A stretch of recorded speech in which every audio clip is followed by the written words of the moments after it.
దినవృత్తాంతములు మొదటి గ్రంథము 3వ అధ్యాయము 1-24 వచనములు.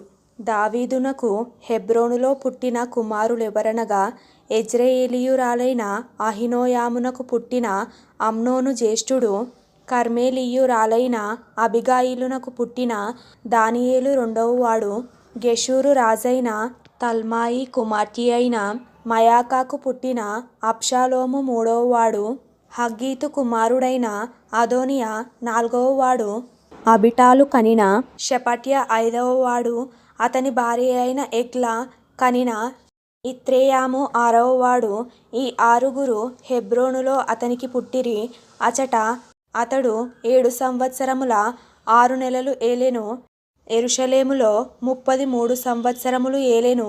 యెరూషలేములో అతనికి పుట్టిన వారెవరనగా అమీయేలు కుమార్తె అయిన బత్షెబ వలన కలిగిన షిమ్యా, షోబాబు, నాతాను, సొలొమోను అను నలుగురు, ఇబ్బారు, ఎలీషామా, ఎలీపేలెటు, నోగహు, నెపెగు, యఫీయా, ఎలీషామా, ఎల్యాదా, ఎలీపేలెటు అను 9 కుమారులు ఉపపత్నుల వలన కలిగిన వారుగాక.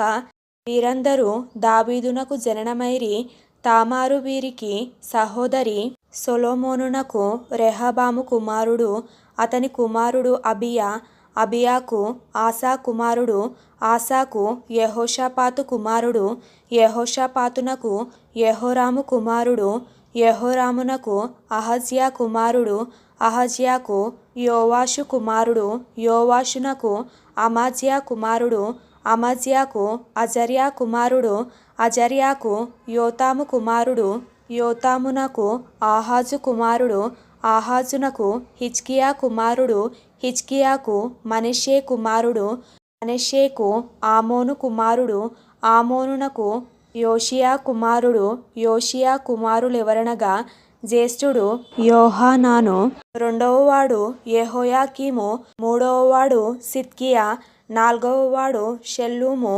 యెహోయాకీము కుమారులలో యెకొన్యా అను ఒకడుండెను. అతని కుమారుడు సిద్కియా.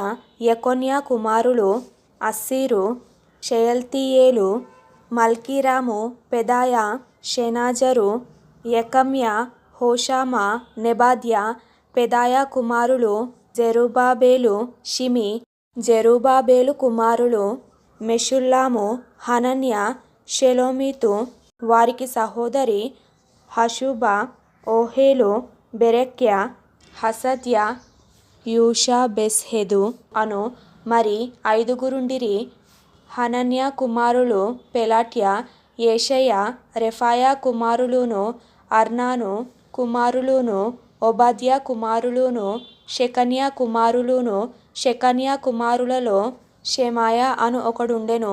షెమాయా కుమారులు 6గురు, హటుషు, ఇగాలు, బర్యాహు, నెయర్యా, షాపాతు.